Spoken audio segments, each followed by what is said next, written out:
CEO of the Emerald Communities here in Redmond, Washington.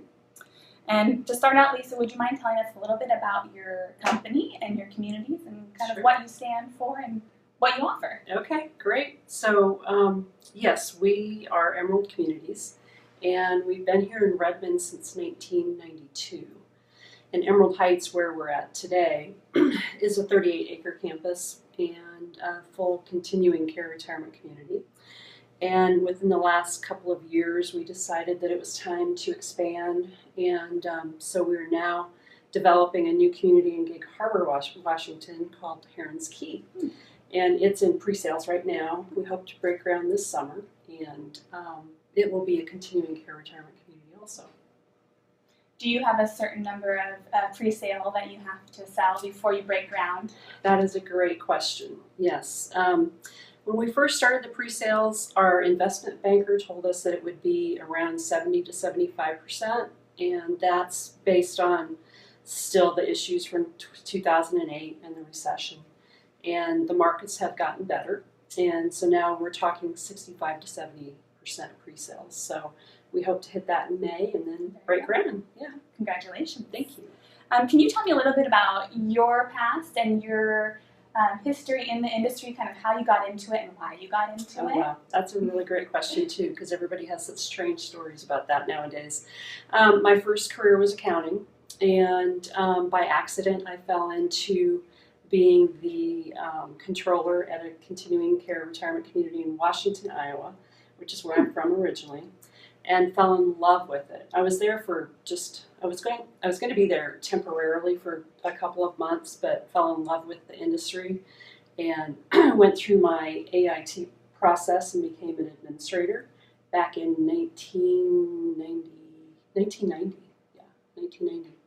And from there I joined, I worked there for 7 years, then left and went to work for Life Care Services and worked in Indianapolis, Wilmington, North Carolina, Mobile, Alabama, and then Atlanta, Georgia.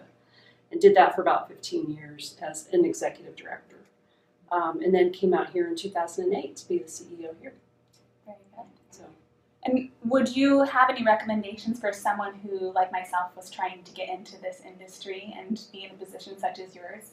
Any advice or knowledge? Advice. Well, obviously, going through the AIT program, finding a state where it feels comfortable for you to go through it. Every state is a little bit different. Some states are a little bit more harder to get through the process than others. And then working, your way up, I would recommend being the administrator of the health center first, learning the nuts and bolts of that before becoming an executive director of an entire campus. Knowing what's going on in the health center, which is your greatest area of liability, is very important. So I would start there, and then you'll move up quite quickly after that. So very good. Thank you. What's unique about the work you do? What makes it different from another industry? I think what's unique is that every day is a little bit different. You don't come into the office in the morning and have the same thing happen Monday through Friday. And our industry is so evolving right now too, because the baby boomers are so different from the silent generation and the GI generation. And really looking at what is the CCRC of 2030 going to look like, which is kind of exciting to me to think about that and what new developments can be made in our industry. So that's kind of exciting. Very good. And you did just mention that we do have a new generation coming forward, the baby boomers. So would you say that, do you feel that technology is going to play in a lot more into the industry with the new generation coming in? Do you feel that that's going to be a big part of it? And how do you think that's going to change things? Absolutely. I'm a baby boomer, and I'm all about technology. I mean, that's day in and day out. My phone, my iPad, my computer, shopping online, being able to pay bills online, that's important to me. And so I think it's going to be huge. One of the things we're looking at for Heron's Key is in our dining venues.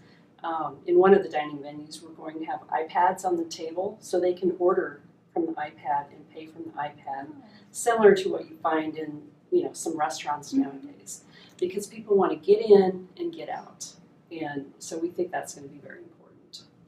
very neat. Would you recommend aging services management as a career? And if so, why? If not, then why? Okay. Well, obviously, since I've been doing it for 28 years, I would highly recommend it. I can't imagine from the first day that I got into it, I fell in love with it. And I couldn't imagine ever doing anything differently now. And I think what's in it for me is the people, the residents, the employees, the family members, the ever-evolving industry has just been exciting and very rewarding for me. And so I would highly recommend it for someone that has that interest to definitely, just dive into it. Thank you.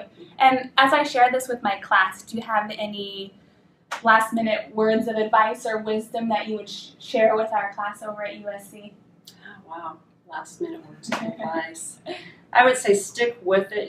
This industry is going to grow, and it's going to become more and more exciting as we get into technology. And so if it's an area of interest, stick with it. Very good. Well, thank you, Lisa, for your time. Yes. And hi, Ron. hi, everybody down there in class today. So thank you for your time as well.